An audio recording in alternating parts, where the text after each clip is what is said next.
Si tu danses la valse, je nettoie le salon, rit le millionnaire devant 200 invités. L'employé ravala ses larmes, mais quand l'orchestre commença à jouer, elle fit quelque chose qui laissa tout le monde sans voix.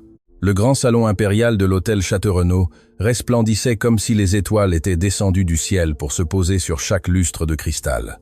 200 personnes vêtues des tissus les plus fins que l'argent pouvait acheter. Elles occupaient l'espace, leurs rires et leurs conversations se mêlant au doux murmure d'un orchestre qui accordait ses instruments pour l'événement le plus attendu de l'année. Le bal annuel de bienfaisance de la Fondation Château-Renaud. Clara Dubois marchait dans l'ombre du couloir de service, poussant un chariot rempli de produits de nettoyage. Ses mains, couvertes de gants de travail jaunes, tremblaient légèrement, tandis qu'elle observait par l'entrebâillement de la porte l'éclat qu'elle ne pourrait jamais toucher. Elle avait 24 ans, mais ses yeux portaient le poids de toute une vie de sacrifice. Dubois, il faut nettoyer le déversement dans l'aile est. Maintenant, la voix coupante de Madame Leroy, la superviseuse de nettoyage, l'attira de sa contemplation. « Oui, madame. » Immédiatement, Clara prit son chariot et se dirigea vers l'endroit indiqué, mais son chemin l'obligea à traverser le bord du salon principal. Elle tenta d'être invisible, comme elle l'était toujours, comme sa grand-mère lui avait appris que les gens comme elle devaient l'être, des ombres utiles que le monde préférait ne pas voir. Mais cette nuit-là, le destin avait d'autres plans. Armande Château-Renaud, l'hôte de l'événement et propriétaire du plus grand empire hôtelier du pays, se tenait au centre du salon, entouré d'une suite d'adulateurs. C'était un homme de 52 ans, aux cheveux gris parfaitement peignés en arrière, et à ce genre de sourire que seul l'argent hérité et l'arrogance cultivée peuvent sculpter sur un visage. « Cette année, nous ferons don de 3 millions à la Fondation », annonçait-il d'une voix résonnante, s'assurant que tout le monde l'entendit. « Parce que nous, qui avons la fortune d'être nés avec des privilèges, devons aider les moins fortunés. » Les rires complaisants de ses invités emplirent l'air. Des coupes de champagne s'élevèrent en guise de toast. Puis l'une des roues du chariot de Clara se coinça sur le bord du tapis. Le son ne fut pas fort, juste un léger grincement métallique. Mais à cet instant précis, l'orchestre avait cessé de jouer pour préparer la pièce suivante. Le silence amplifia le bruit comme si c'était un coup de tonnerre. 200 têtes se tournèrent vers elle. Clara sentit la couleur quitter son visage. Elle tenta de libérer la roue par des mouvements discrets, mais plus elle tirait, plus elle semblait bloquée. La panique commença à monter dans sa gorge comme du lierre vénéneux. « Qu'avons-nous ici ?»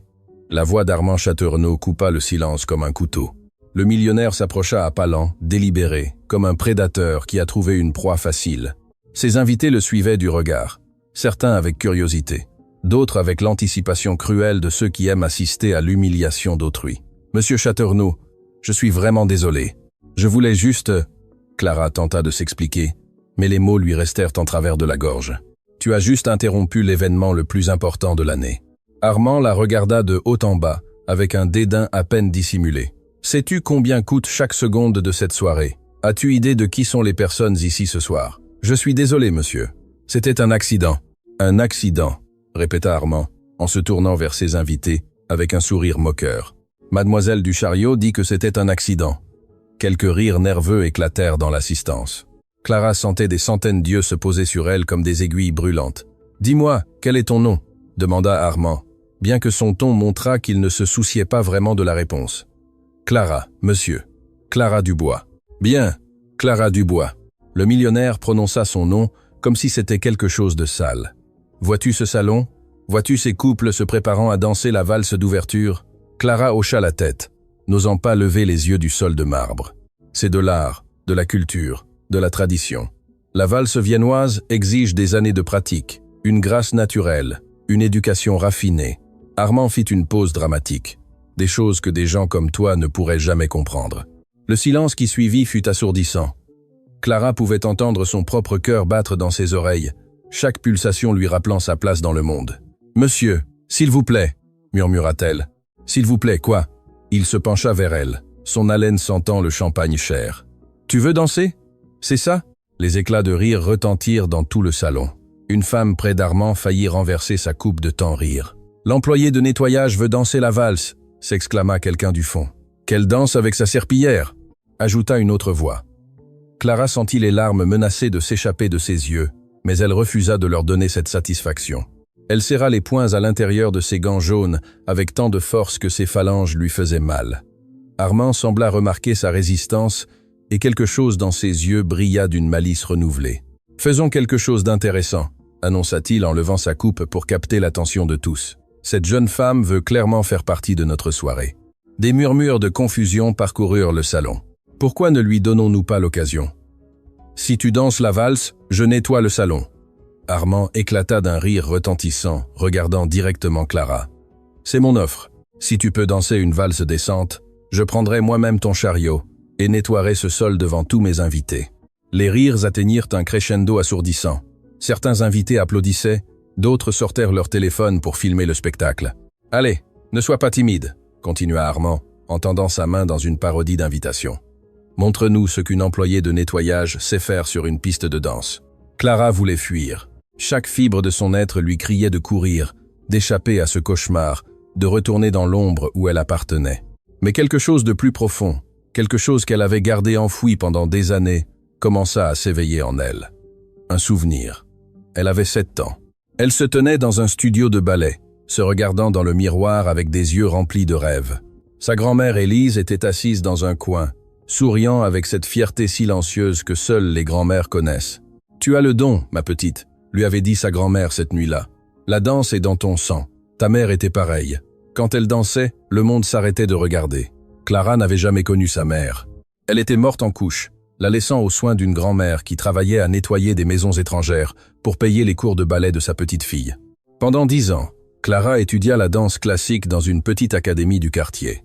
Elle était brillante, talentueuse, destinée à de grandes choses, jusqu'à ce que l'académie ferme faute de fonds quand elle eut 17 ans, jusqu'à ce que sa grand-mère tombe malade et que les frais médicaux dévorent chaque sou, jusqu'à ce que les rêves deviennent le luxe qu'elle ne pouvait pas se permettre.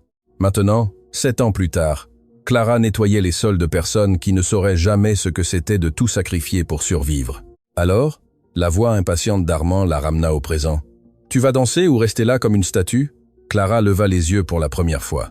Ses yeux, humides et brûlants, rencontrèrent ceux du millionnaire. « Je n'ai pas de partenaire », dit-elle d'une voix à peine audible. « Elle n'a pas de partenaire », répéta Armand, pour le plus grand plaisir de son public. « Quelle excuse commode ! Eh bien, ne t'inquiète pas. Je suis sûr que l'un de mes invités sera disposé à... Non, attends, oublie ça. Personne ici ne voudrait... Je danserai avec elle. » La voix vint du fond du salon, et toutes les têtes se tournèrent pour voir qui avait parlé. Un jeune homme d'une 30aine d'années marchait vers le centre du salon. Il portait un smoking impeccable, mais il y avait quelque chose de différent chez lui. Il n'avait pas l'arrogance des autres invités.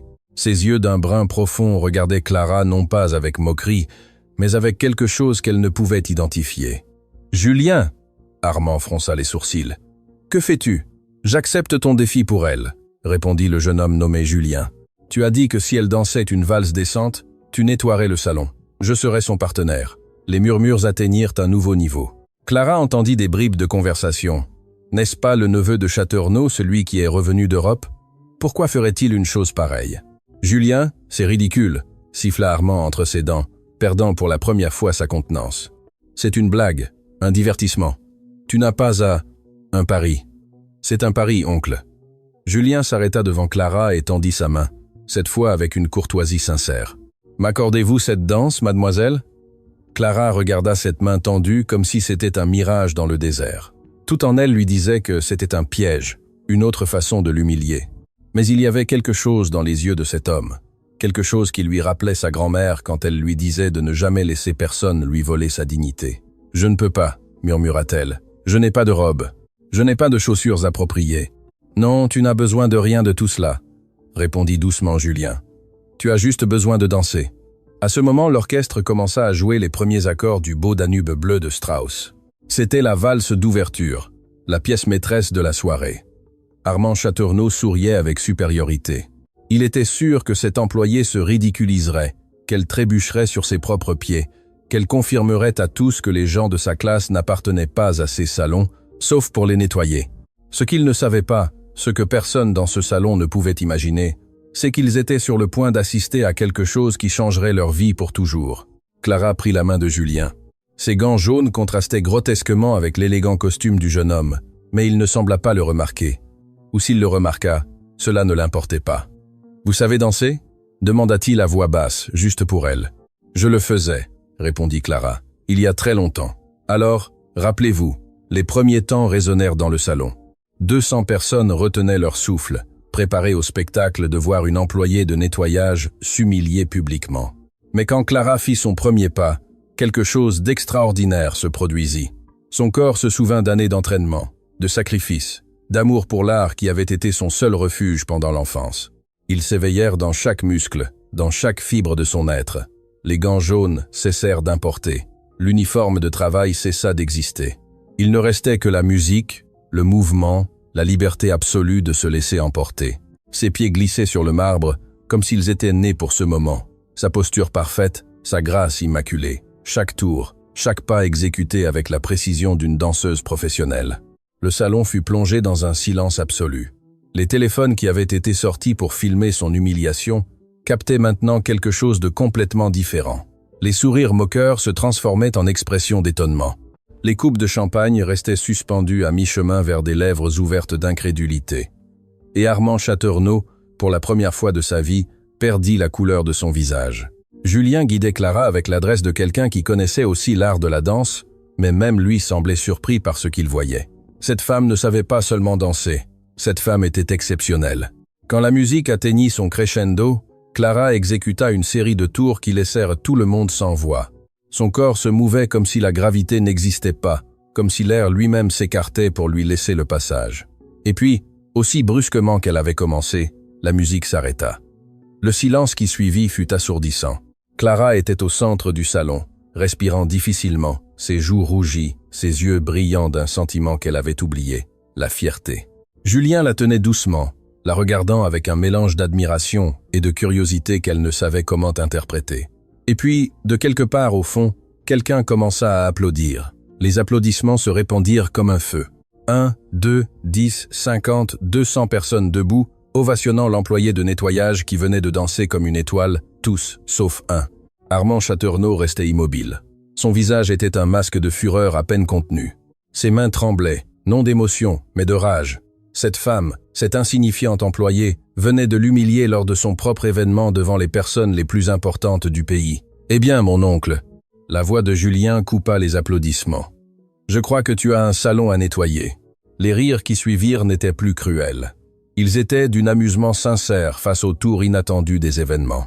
Mais Clara ne célébrait pas, car en regardant le visage du millionnaire, elle vit quelque chose qui la fit frissonner. Une vengeance, froide, calculée, patiente. Armand Chaternaux n'était pas le genre d'homme qui oubliait une humiliation, et elle venait de devenir son ennemi. « Ce n'est pas fini », murmura le millionnaire si bas que seule Clara put l'entendre. « Je vais te détruire. Je ne sais pas qui tu es ni d'où tu viens, mais avant la fin de cette semaine, tu souhaiteras n'avoir jamais mis les pieds dans mon salon. » Clara sentit un frisson parcourir son dos, mais avant qu'elle ne puisse répondre, Madame Leroy apparut à ses côtés, la saisissant fermement par le bras. « Qu'as-tu fait ?» siffla la superviseuse. « As-tu idée de ce que tu viens de provoquer ?»« J'ai juste dansé, » répondit Clara, bien que sa voix tremblât. « Non, petite idiote, tu viens de déclarer la guerre à l'un des hommes les plus puissants du pays. » Madame Leroy la regarda avec un mélange de peur et de quelque chose qui aurait pu être du respect. « Et tu n'as aucune idée de ce qu'il est capable de faire. » Alors qu'elle était traînée vers les couloirs de service, Clara jeta un dernier regard au salon. Julien l'observait avec une expression indéchiffrable. Les invités murmuraient entre eux, et Armand Chaternaux était déjà au téléphone, parlant à quelqu'un avec une expression de détermination mortelle. Ce que personne ne savait, ce que Clara commençait à peine à découvrir, c'est que ce moment n'était que le début, car enfoui dans son passé, il y avait des secrets qui connectaient son destin à celui de l'Empire Chaternaux, de façon que personne ne pourrait imaginer. Sa mère n'était pas morte simplement en couche. Sa grand-mère n'avait pas été qu'une simple femme de ménage, et Armand Chaternaux avait des raisons bien plus profondes de la haïr que quiconque pouvait le soupçonner. La vérité était sur le point d'éclater, et quand elle le ferait, rien ne serait plus comme avant. Le couloir de service de l'hôtel Chaternaux sentait le désinfectant et la peur. Clara marchait les jambes tremblantes, tandis que Madame Leroy l'entraînait loin du salon principal, loin des applaudissements qui résonnaient encore comme un écho lointain. « As-tu idée de ce que tu viens de faire ?» La superviseuse siffla entre ses dents, sa prise ferme sur le bras de Clara. « Tu as la moindre idée ? J'ai juste dansé, » répéta Clara, bien que sa voix sonna creuse même à ses propres oreilles. « Tu as juste dansé ?» Madame Leroy s'arrêta brusquement, la tournant pour la regarder directement dans les yeux. « Tu as humilié publiquement Armand Chateaurenaud, l'homme qui signe nos chèques, l'homme qui peut détruire la vie de n'importe qui d'un simple coup de fil. » Les mots tombèrent sur Clara comme des pierres. L'adrénaline de la danse commençait à se dissiper, ne laissant qu'un vide glacial dans sa poitrine. « Il m'a humilié en premier », murmura-t-elle. « Et qu'est-ce que ça change ?» Madame Leroy laissa échapper un rire amer. « Il peut humilier qui il veut. C'est un Chateaurenaud. Nous ne sommes personne, Clara. Personne. Quand vas-tu comprendre ça ?» Avant que Clara ne puisse répondre, la porte du couloir s'ouvrit d'un coup sec. Une femme élégante d'environ 45 ans apparut sur le seuil. Elle portait une robe qui coûtait probablement plus que le salaire annuel de Clara, et son expression mêlait curiosité, et quelque chose qui ressemblait à un amusement contenu. « Ainsi c'est toi la fameuse danseuse », dit-elle d'une voix mélodieuse. « Tout le salon parle de toi. » Madame Leroy baissa immédiatement la tête en signe de soumission. « Madame Chateaurenaud, je vous prie de bien vouloir excuser le comportement de cette employée. » Elle était déjà en train d'être escortée hors des lieux.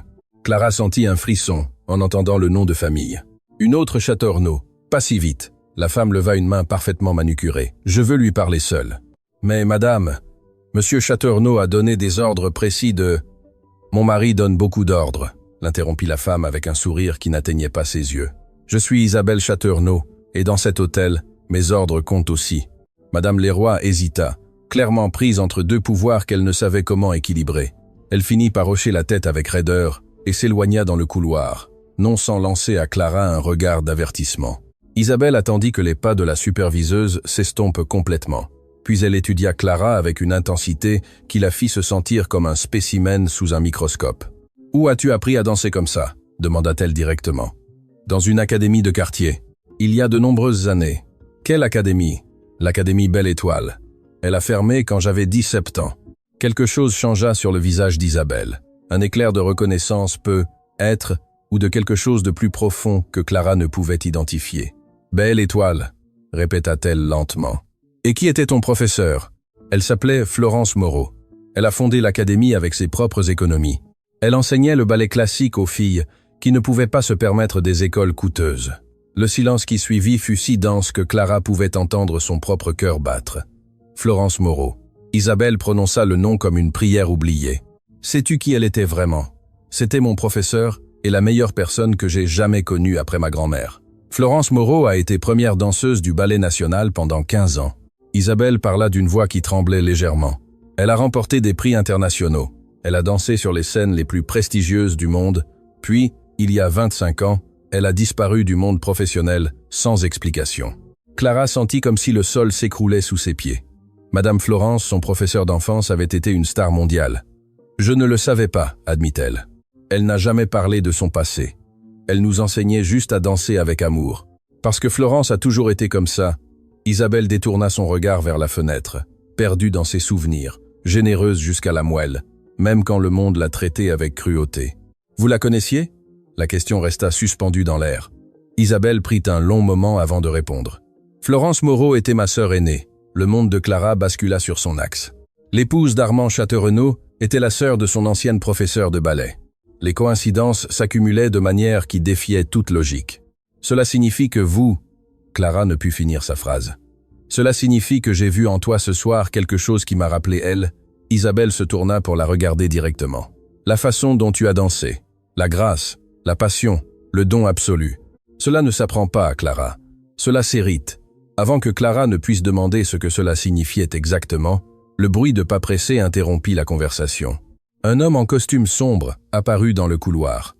Son expression était urgente. « Madame Chateaurenaud, votre mari vous demande immédiatement au salon principal. » Isabelle soupira, toute la chaleur s'évaporant de son visage pour être remplacée par un masque de calme social. « Dis-lui que j'arrive. » Elle se tourna vers Clara une dernière fois. « Cette conversation n'est pas terminée, mais pour l'instant, tu dois partir d'ici.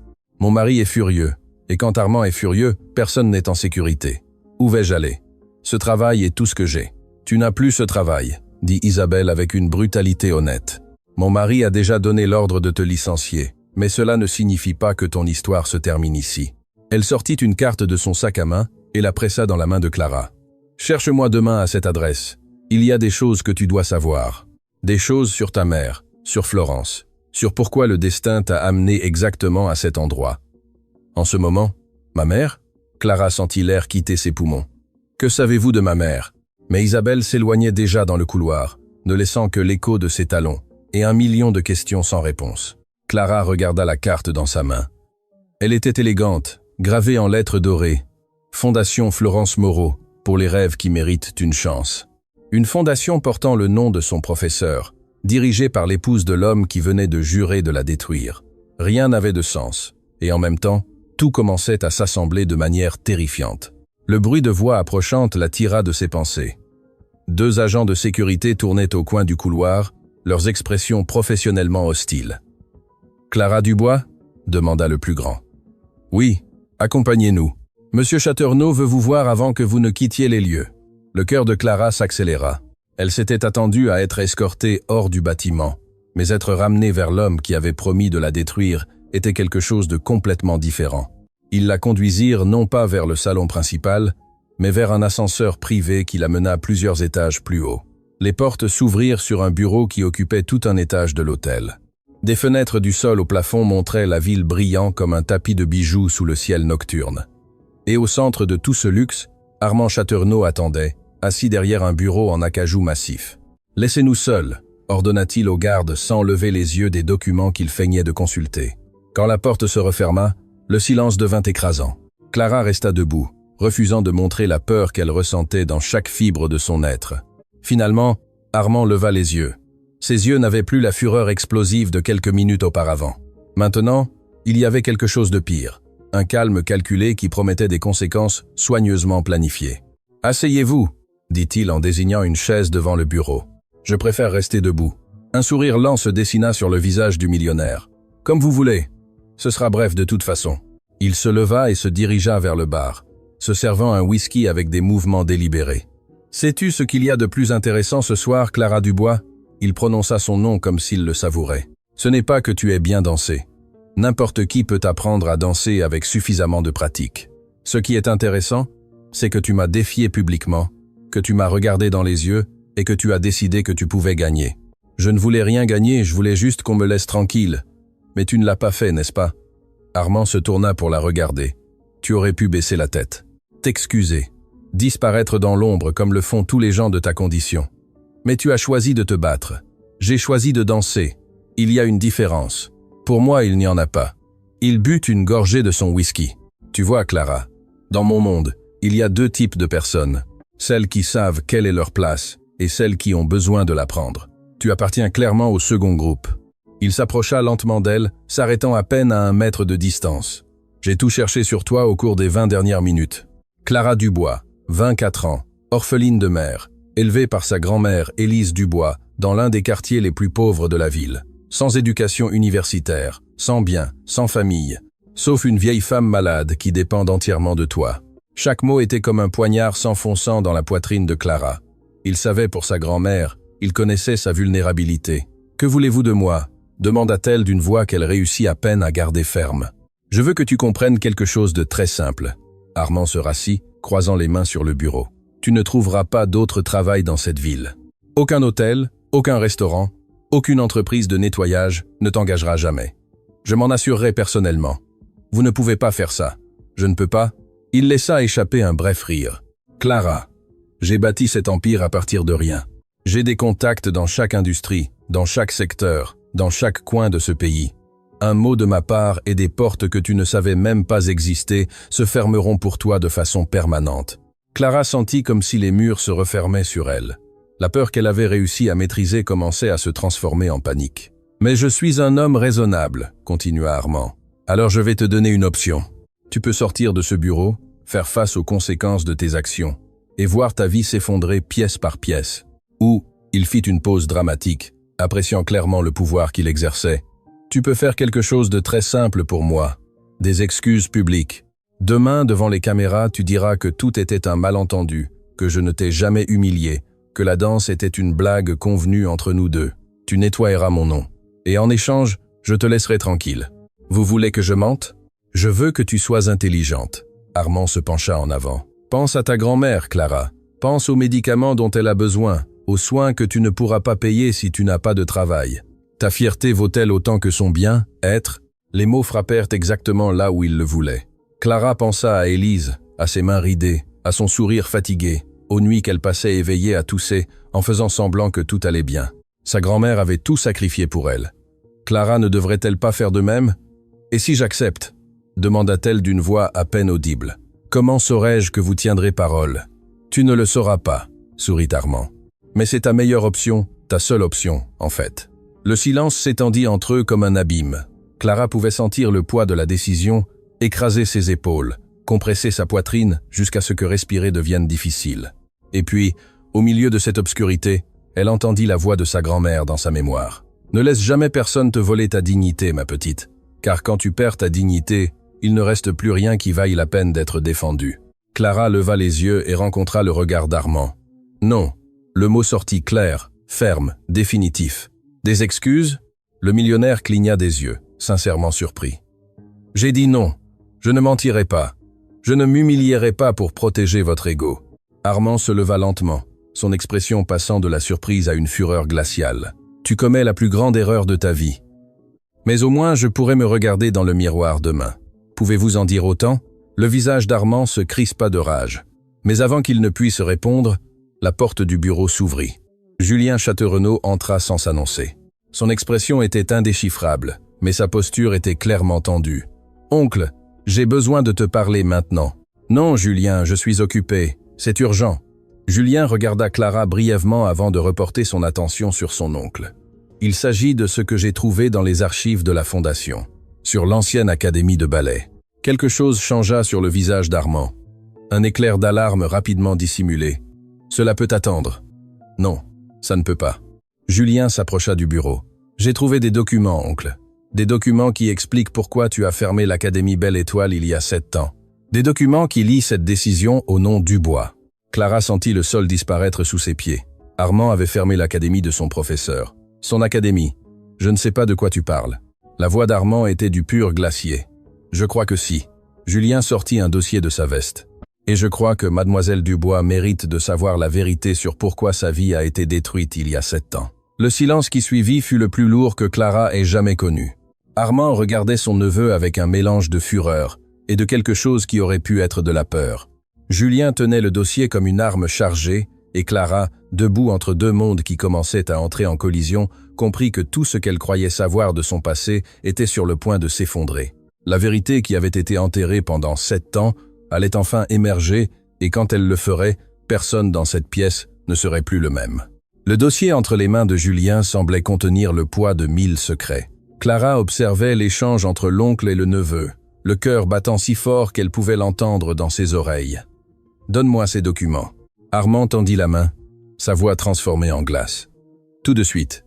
Pas avant qu'elle n'entende la vérité. » Julien resta ferme, se positionnant subtilement entre son oncle et Clara. « J'ai passé des semaines à enquêter sur les finances de la fondation familiale. J'ai trouvé des irrégularités qui m'ont conduit à des archives censées avoir été détruites il y a des années.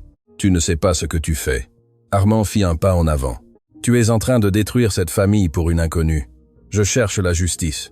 Quelque chose que cette famille a oublié il y a longtemps. » Clara sentait qu'elle assistait à quelque chose de bien plus grand qu'une simple discussion familiale. Il y avait des couches de ressentiment, de douleurs anciennes, de vérités enterrées qui luttaient enfin pour remonter à la surface. Qu'y a-t-il dans ces documents? Sa propre voix la surprit. Elle sortit ferme, claire, exigeant des réponses.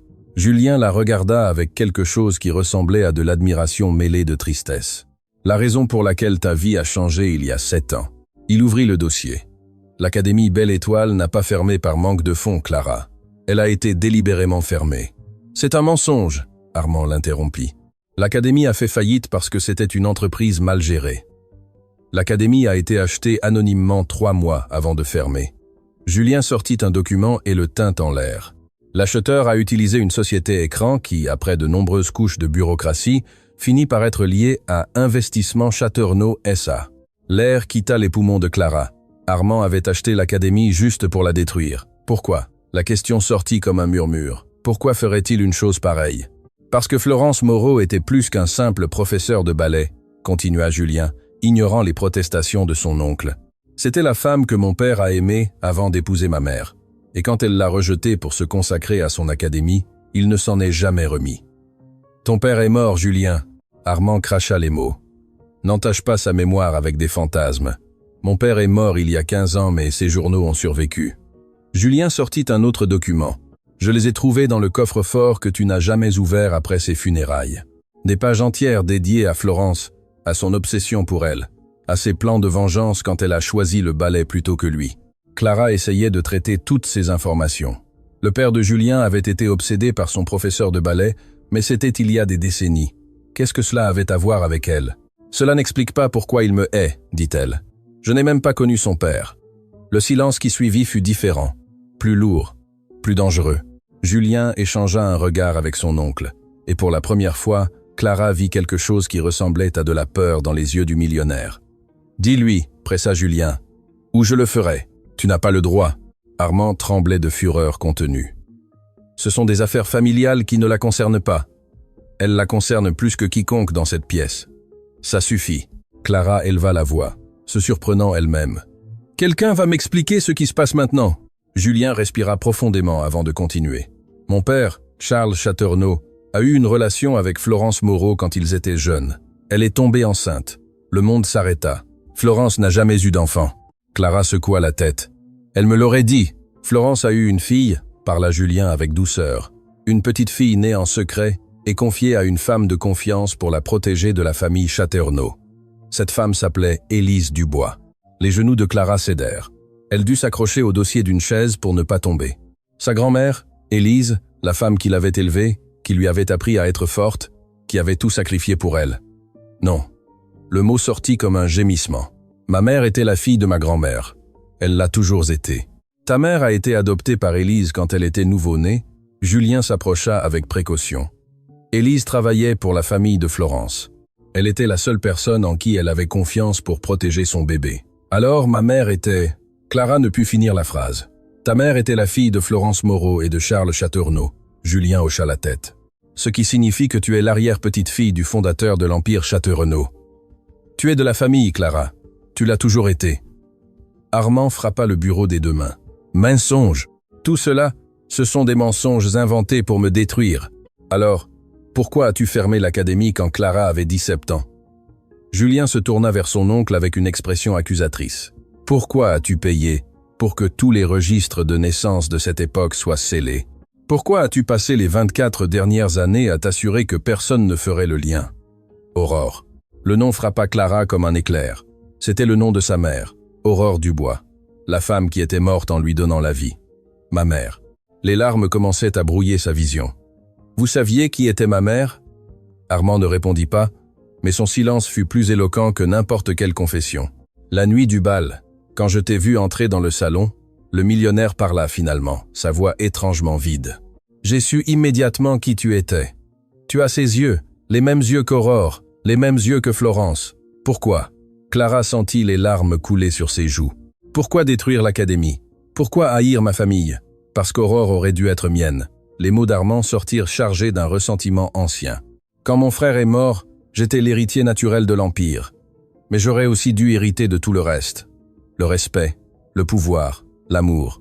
J'ai cherché Aurore quand j'ai découvert son existence.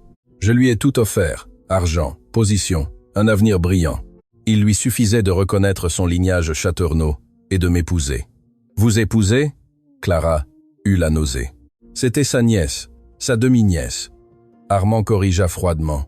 Et dans des familles comme la nôtre, ces détails ont été ignorés pendant des générations pour maintenir la fortune unie. Elle t'a rejeté, intervint Julien. Comme Florence a rejeté mon père, et tu ne t'en es jamais remis. Aurore a choisi un inconnu. Armand cracha les mots. Un mécanicien sans éducation, sans avenir, sans rien à offrir, sauf des promesses vides. Elle l'a épousé en secret, est tombée enceinte, et est morte en donnant naissance à...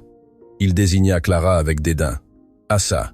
À moi, compléta Clara, sa voix retrouvant de la force.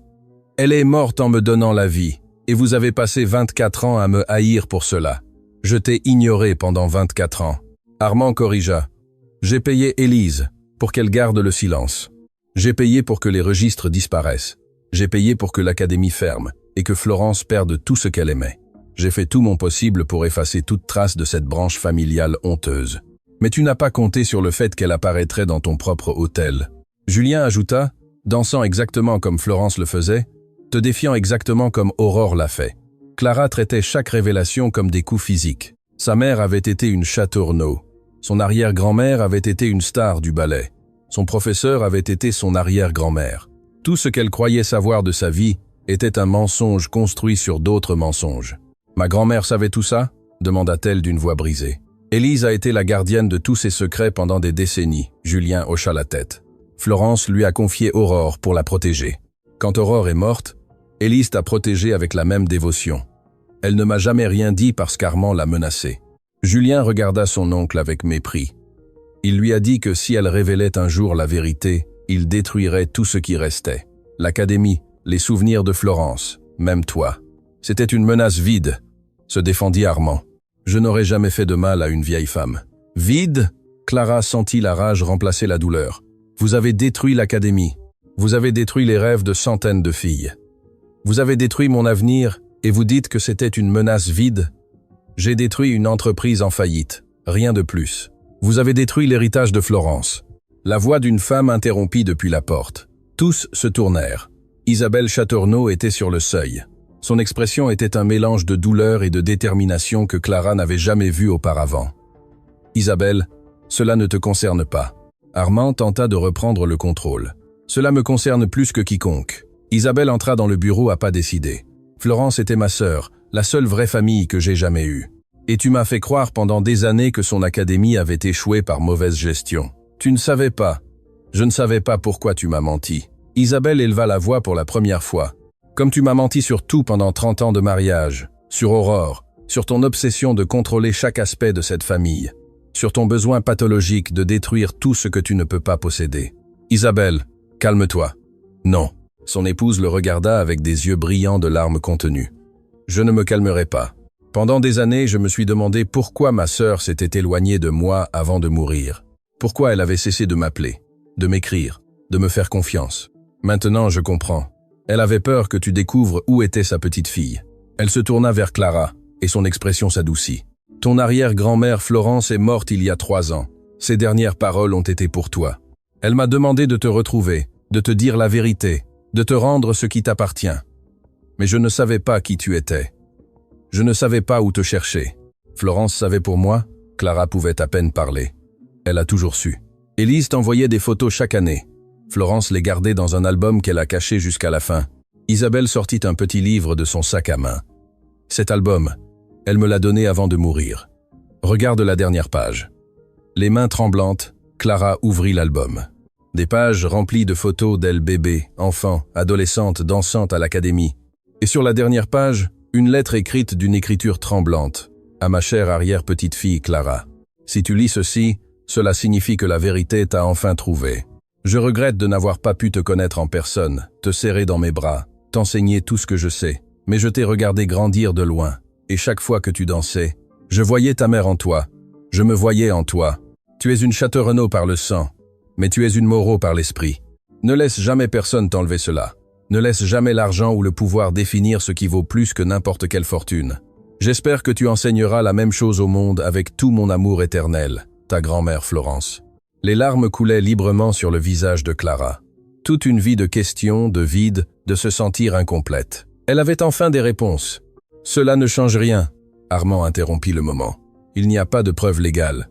Pas de document officiel. C'est la parole d'une vieille femme morte contre la mienne. »« Vous vous trompez, » sourit Julien pour la première fois. « Florence a laissé plus que des lettres et des photos. Elle a laissé un testament.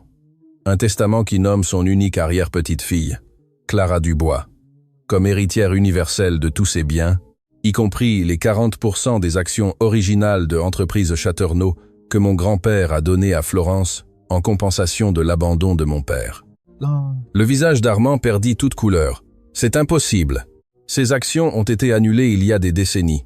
Elles ont été cachées, pas annulées. » Julien sortit un autre document. « Et maintenant que Clara est majeure et que la vérité a éclaté, ces actions lui appartiennent légalement. » Clara regardait les documents sans en comprendre pleinement la signification. Action. Héritage. Il y a 1 heure, elle était une employée de nettoyage. Maintenant, apparemment, elle était l'héritière d'une fortune. Je ne veux pas de votre argent, dit-elle finalement. Je ne veux rien de cette famille. Ce n'est pas leur argent, parla doucement Isabelle. C'est l'héritage de Florence. Ton héritage, ce qu'elle voulait que tu aies, pour construire ton propre avenir. Et il y a autre chose, Julien ajouta. Parmi les biens de Florence se trouve le terrain où se trouvait l'Académie Belle Étoile. Légamment, il n'a jamais cessé de lui appartenir. La vente qu'Armand a orchestrée était frauduleuse. Clara sentit quelque chose de nouveau naître dans sa poitrine. Ce n'était ni de la rage ni de la douleur, c'était de l'espoir. La possibilité de reconstruire quelque chose qui avait été détruit injustement. « Pourrais-je rouvrir l'académie » demanda-t-elle d'une voix tremblante. « Tu pourrais faire bien plus que ça » Isabelle prit ses mains. « Tu pourrais réaliser le rêve de Florence, créer un lieu où des filles comme toi, sans ressources, mais avec un talent infini, peuvent apprendre à danser, où les rêves ne meurent pas faute d'argent. » Pour la première fois de cette nuit interminable, Clara sourit, mais Armand Chateaurenaud n'avait pas terminé.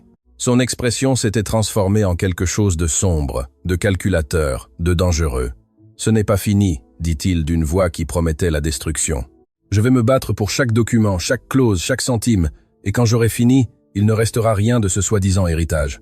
Alors, préparez-vous au combat de votre vie. » Clara leva les yeux et affronta l'homme qui avait tant détruit. « Parce que je ne suis plus la petite fille effrayée qui nettoyait vos sols. Je suis l'arrière-petite-fille de Florence Moreau et je vais récupérer tout ce que vous nous avez volé. » Le défi resta suspendu dans l'air comme une déclaration de guerre. Et quelque part dans la ville, une vieille femme nommée Élise s'éveilla d'un sommeil agité, sentant que le moment qu'elle avait craint et espéré pendant 24 ans était enfin arrivé. La vérité était libre. Maintenant commençait la vraie bataille. Il était 3 heures du matin lorsque Clara arriva enfin au petit appartement qu'elle partageait avec sa grand-mère en périphérie de la ville. Ses jambes tremblaient d'épuisement, mais son esprit ne pouvait s'arrêter. Chaque révélation de cette nuit tournait dans sa tête comme un tourbillon imparable. La lumière de la cuisine était allumée. Clara sentit un nœud se former dans son estomac. Sa grand-mère ne restait jamais éveillée si tard. Ses médicaments la faisaient dormir profondément dès 21 heures. Elle poussa la porte avec précaution et trouva Élise assise à la table de la cuisine, une vieille boîte en bois devant elle. Ses mains ridées reposaient sur le couvercle, comme si elle avait attendu ce moment pendant des décennies. « Grand-mère, que fais-tu debout » Clara s'approcha, inquiète. « Tu devrais te reposer. Je savais que tu reviendrais avec des questions. » Élise leva les yeux, et Clara vit quelque chose qu'elle n'avait jamais remarqué auparavant dans ses yeux fatigués. Un soulagement. « Je l'ai senti dans mes os, ma petite. Cette nuit, quelque chose a changé. Grand-mère, j'ai besoin que tu me dises la vérité. » Clara s'assit en face d'elle. « Tout ce que tu m'as caché pendant 24 ans. » Élise hocha lentement la tête, comme si un poids invisible s'était enfin levé de ses épaules. « Je savais que ce jour viendrait. » Elle ouvrit la boîte en bois avec des doigts tremblants. « J'ai prié pendant des années pour avoir la force de te le dire moi-même, avant que d'autres ne le fassent avec leur propre version empoisonnée. » À l'intérieur de la boîte se trouvaient des photographies jaunies, des lettres liées avec des rubans usés et un petit médaillon en argent que Clara n'avait jamais vu. Qu'est-ce que tout cela? L'histoire de ta vraie famille. Élise prit une photographie et la lui tendit. C'est Florence Moreau. Elle avait 19 ans quand je l'ai rencontrée. Je travaillais comme employé chez ses parents. Clara observa l'image. Une jeune femme magnifique, avec des yeux brillants de vie et un sourire qui promettait des conquêtes. Il y avait quelque chose de familier dans ce visage. Quelque chose qu'elle voyait chaque matin en se regardant dans le miroir. C'était la danseuse la plus talentueuse que le pays ait jamais vue, continua Élise. Mais c'était aussi la femme la plus triste, parce qu'elle aimait un homme qui ne pouvait pas l'aimer en retour. Charles Chateaurenaud. Alors, on te l'a déjà raconté. Élise soupira. Oui, Charles était le fils aîné de la famille la plus puissante de la région. Beau, charismatique, héritier d'une fortune immense. Florence est tombée amoureuse de lui quand ils avaient tous deux 17 ans. Et lui, il l'aimait aussi à sa manière. Élise prit une autre photographie, celle d'un jeune homme à l'expression arrogante. Mais les Chateaurenaud avaient d'autres projets pour leur héritier. Un mariage arrangé avec la fille d'un homme d'affaires européen. L'argent épousant l'argent, comme cela a toujours été dans ces familles. Alors Florence est tombée enceinte. Ce fut un scandale qui faillit détruire les deux familles. Élise ferma les yeux en se souvenant. Les parents de Florence voulaient qu'elle se débarrasse du bébé. Les Chateaurenaud ont offert de l'argent pour qu'il disparaisse, mais Florence a refusé. Elle a dit que ce bébé était la seule chose pure qui était sortie de tant de douleur. Clara sentait les larmes s'accumuler, Mais elle avait besoin d'entendre tout. Et que s'est-il passé? Florence a accouché en secret dans une petite clinique loin de la ville. J'étais avec elle cette nuit-là. J'ai tenu sa main pendant qu'elle mettait au monde la plus belle créature que j'ai jamais vue. La voix d'Élise se brisa. Ta mère, Aurore. Le nom flotta dans l'air comme une caresse. Florence savait qu'elle ne pouvait pas la garder, continua Élise. Si les Chaternaux découvraient l'existence d'Aurore, ils l'utiliseraient comme monnaie d'échange.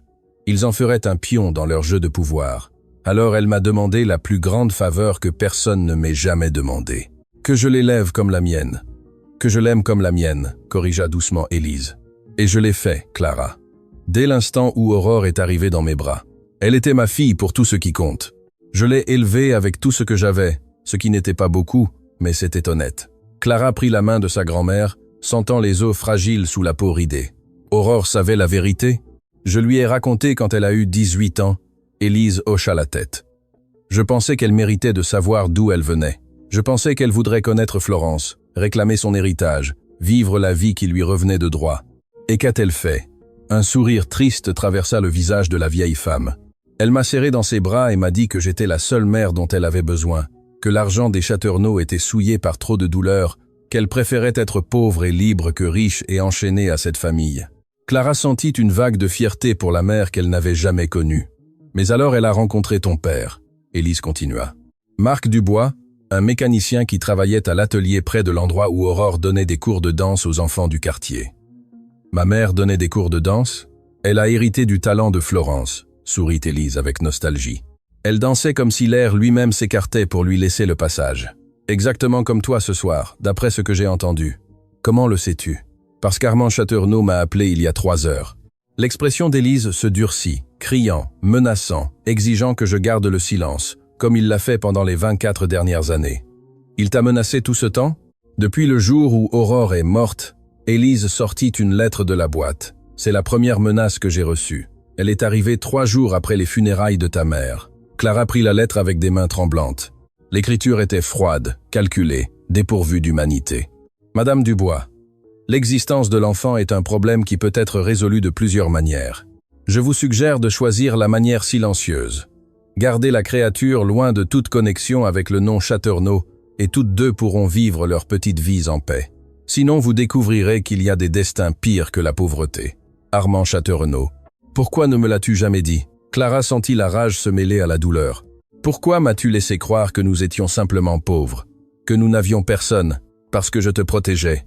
Les larmes coulaient finalement sur les joues ridées d'Élise. Armand Chaternaux est un homme sans scrupules.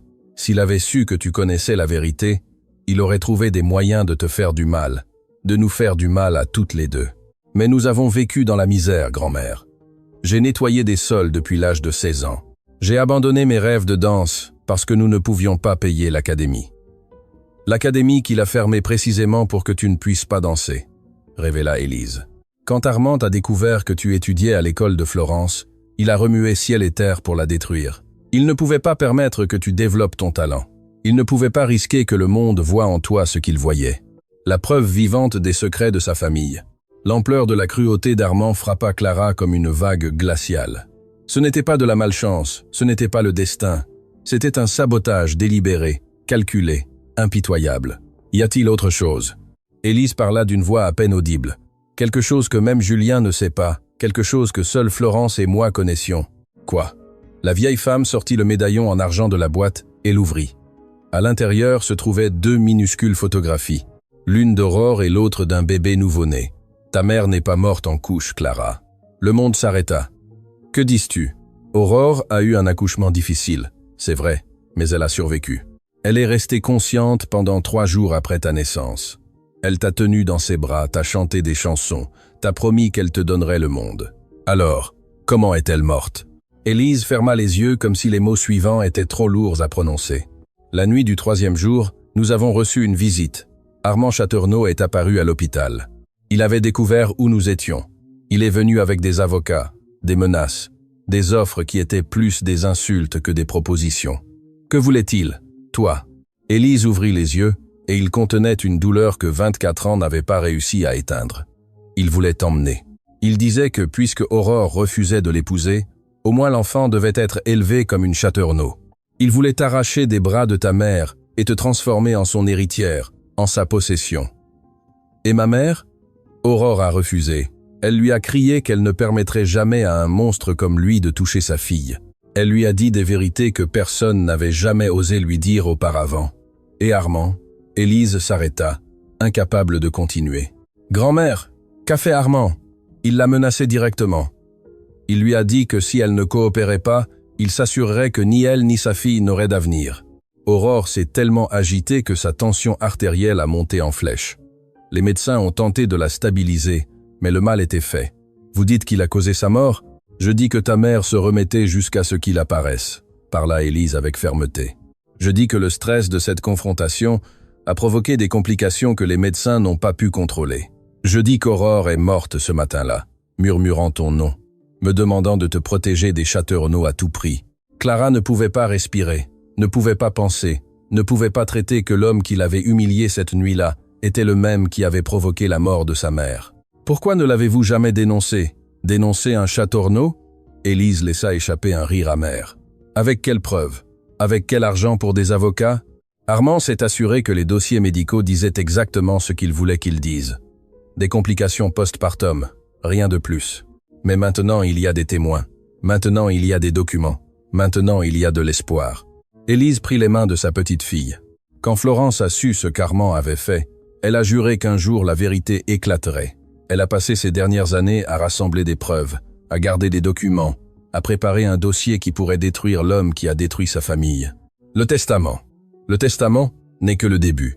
Élise sortit une épaisse enveloppe du fond de la boîte. C'est ce que Florence m'a envoyé une semaine avant de mourir. Elle m'a demandé de te le donner quand tu serais prête, quand tu serais assez forte pour te battre. Clara ouvrit l'enveloppe avec des mains qui ne cessaient de trembler. À l'intérieur se trouvaient des documents légaux, des déclarations sous serment, des dossiers médicaux originaux qui contredisaient la version officielle, des témoignages d'infirmières qui avaient assisté à la confrontation à l'hôpital. Florence a engagé des enquêteurs privés pendant des années, expliqua Élise. Elle a réuni tout ce qu'il fallait pour prouver ce qu'Armand a fait, mais elle savait que tant qu'elle vivrait, il trouverait des moyens de la faire taire. C'est pourquoi elle t'a tout laissé, à toi, parce que tu es la seule à pouvoir finir ce qu'elle a commencé.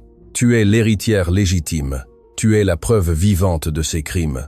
Et maintenant, avec ces documents, tu as l'arme pour le détruire. Clara regarda les papiers dans ses mains. Ce n'étaient pas seulement des documents légaux, c'était 24 ans d'injustice attendant d'être corrigés. C'était la voix de sa mère réclamant justice d'outre-tombe. C'était l'héritage d'une arrière-grand-mère qui n'avait jamais cessé de lutter.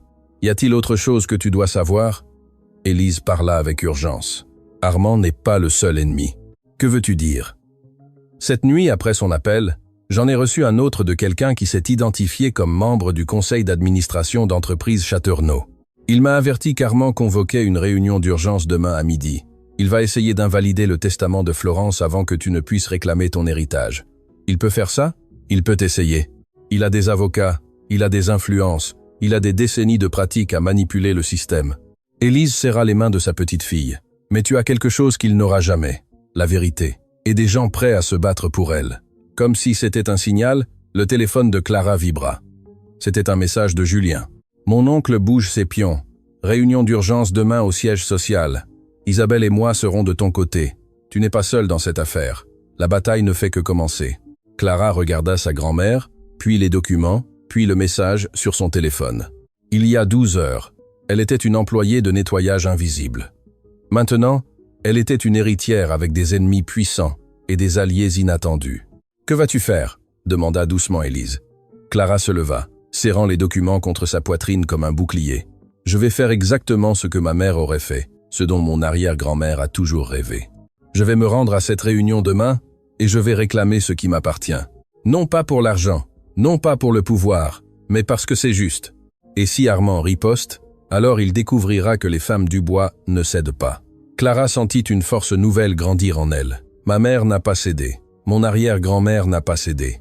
Tu n'as pas cédé pendant 24 ans, et moi non plus je ne céderai pas maintenant. » Élise sourit pour la première fois de cette longue nuit. « Ta mère serait si fière de toi. »« Je sais, grand-mère. » Clara se pencha pour embrasser la femme qui avait tout sacrifié pour la protéger. « Je sais. » Dehors, l'aube commençait à peindre le ciel de teintes dorées.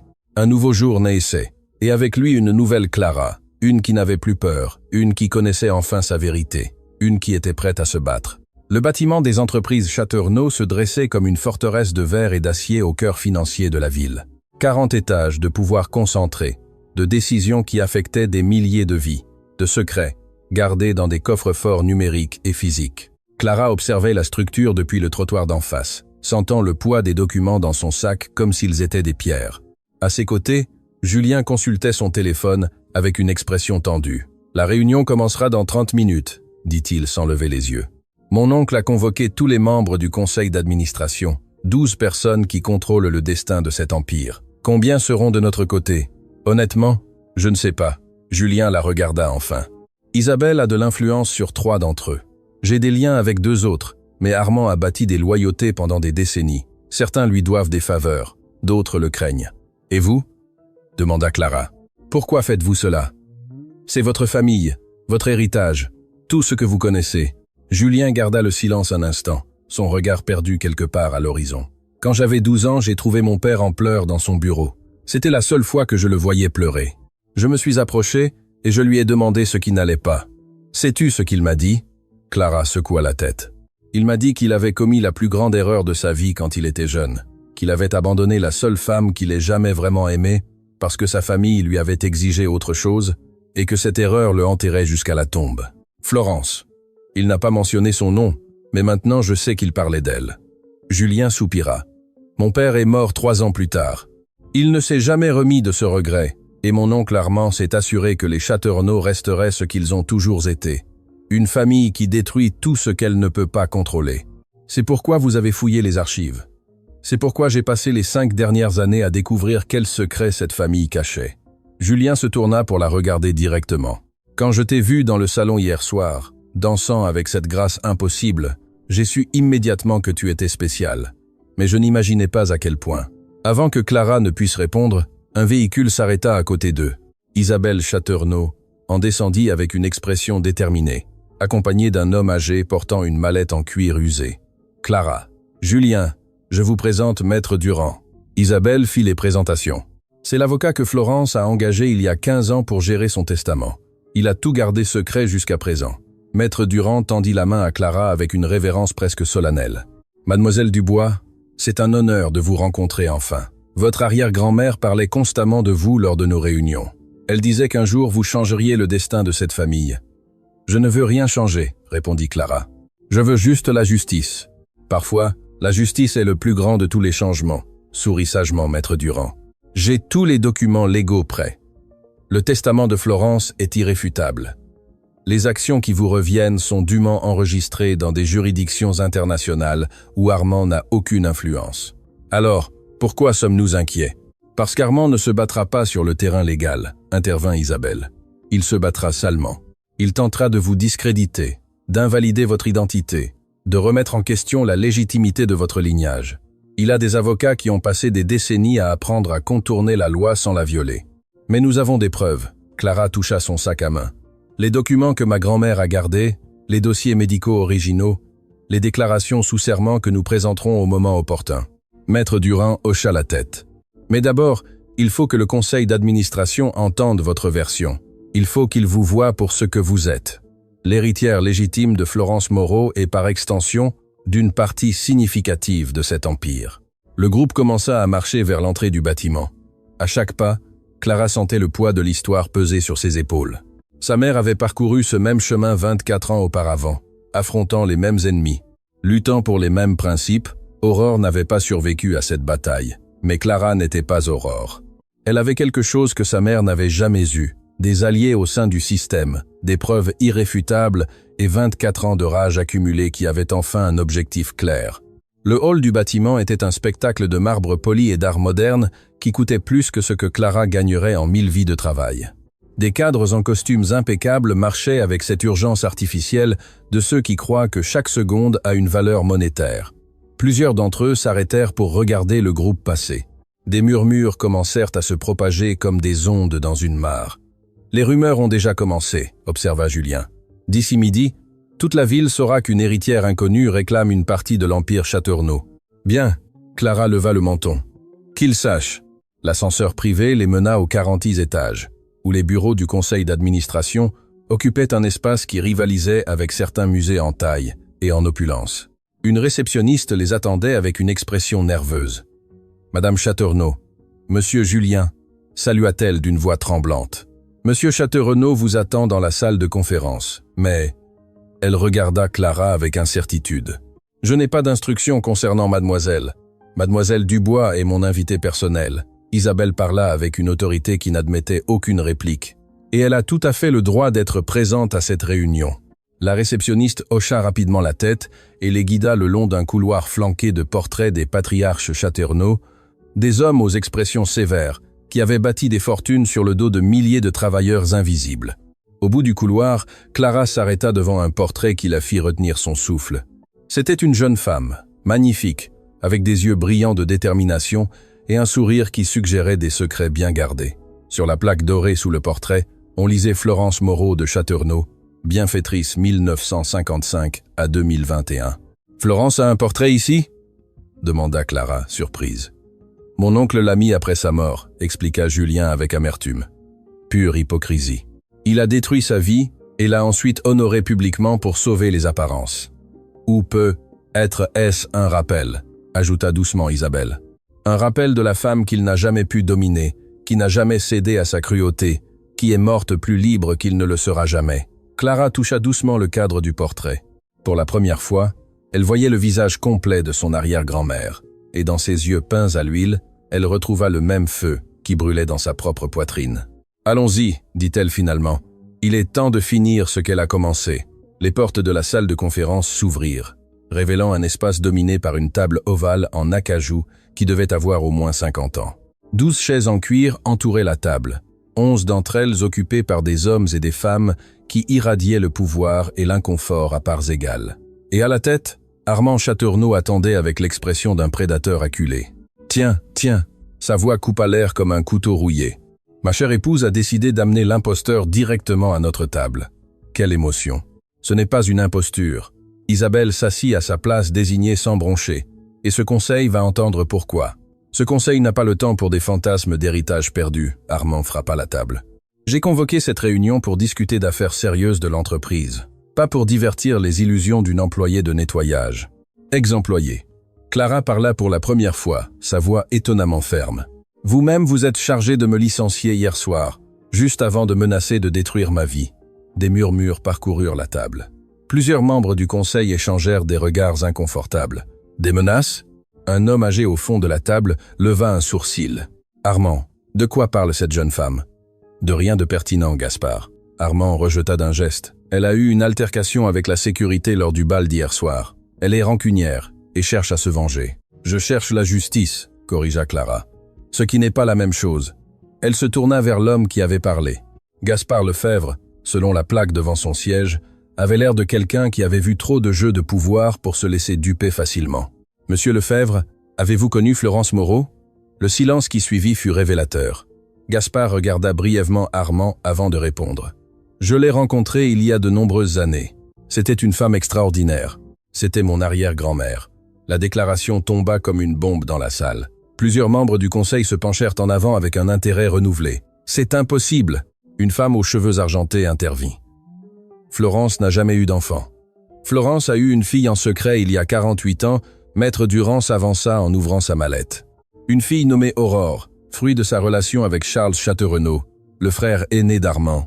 La mention de Charles provoqua des réactions visibles. Certains pâlirent, d'autres froncèrent les sourcils. Il était clair que le nom du patriarche décédé continuait de faire des vagues dans ses eaux corporatives. Aurore Chateaurenaud, bien qu'elle n'ait jamais utilisé ce nom de famille, a été élevée en secret par une femme nommée Élise Dubois, continua Maître Durand.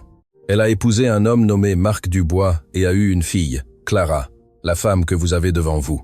Et quelle preuve avez-vous de ces affirmations? Armand cracha les mots. Des histoires d'une vieille femme sénile. J'ai le testament original de Florence Moreau, dûment notarié et enregistré. Maître Durand sortit un document et le posa sur la table.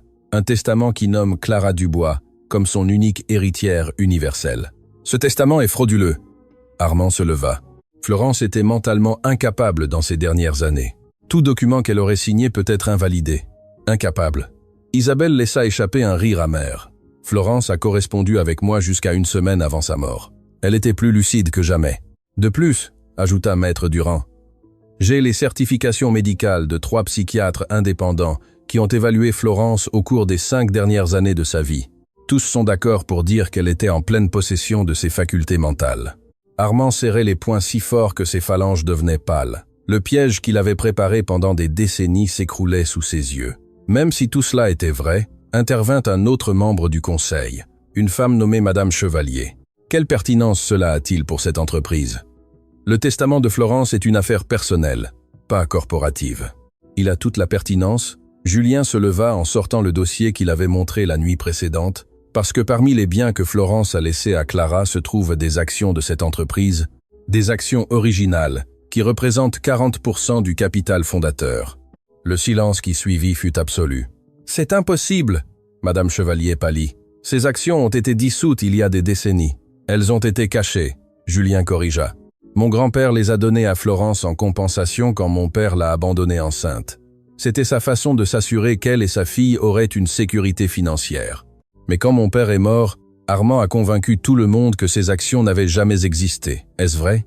Gaspard Lefebvre regardait Armand avec une expression mêlant incrédulité et quelque chose de plus dangereux, de la déception. « Ce sont des mensonges !» Armand insista, mais sa voix avait perdu toute conviction. Des fabrications d'un neveu rancunier et d'une imposture opportuniste. « Alors, cela ne vous dérangera pas que nous présentions les documents originaux ?» Maître Durand sortit une autre liasse de papier. Des certificats d'action signés par le fondateur lui-même, Octave Chateaurenaud, datés d'il y a 48 ans, enregistrés dans des banques suisses où Armand n'a pas de juridiction. Les documents passèrent de main en main autour de la table. Avec chaque membre qui les examinait, la position d'Armand s'affaiblissait davantage. « Y a-t-il autre chose ?» Clara parla, sentant que c'était le moment de révéler la carte la plus puissante, quelque chose qui va au-delà des actions et des héritages. Elle sortit de son sac les documents que sa grand-mère lui avait remis la nuit précédente, les dossiers médicaux, les déclarations sous serment, les preuves de ce qui s'était réellement passé la nuit où Aurore était morte. Ma mère, Aurore Dubois, n'est pas morte de complications postpartum. Sa voix tremblait, mais elle ne se brisait pas. Elle est morte 3 jours après avoir accouché, après une confrontation avec Armand Chateaurenaud à l'hôpital où elle se remettait. Mensonge. Armand frappa la table. Mensonge absolu. J'ai les déclarations de 2 infirmières qui étaient présentes cette nuit-là. Clara continua.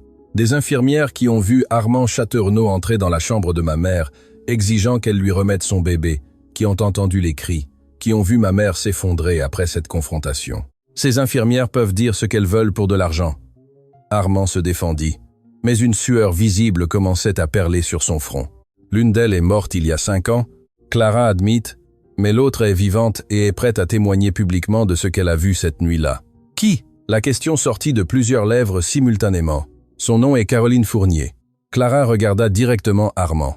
Elle vit actuellement à l'étranger, où vous ne pouvez pas l'atteindre.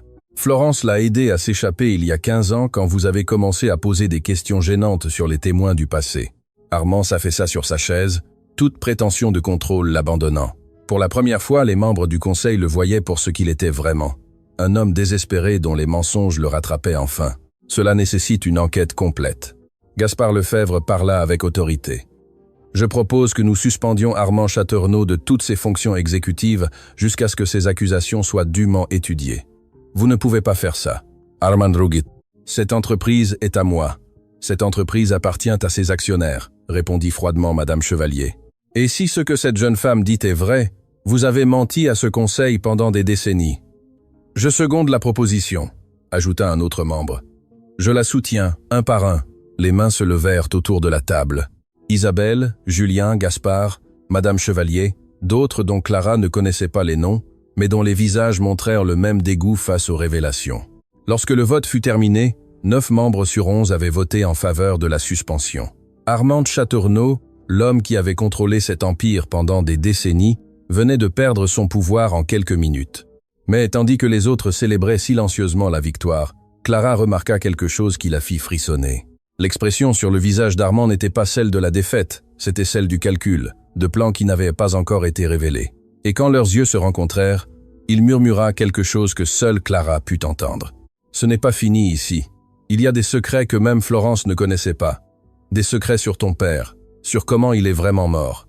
Demande à ta grand-mère ce qui est arrivé à Marc Dubois. Demande-lui pourquoi elle ne t'a jamais parlé de lui. » Avant que Clara ne puisse répondre, les gardes de sécurité escortèrent Armand hors de la salle. Mais ces mots restèrent, empoisonnant l'air de Victoire avec de nouvelles questions.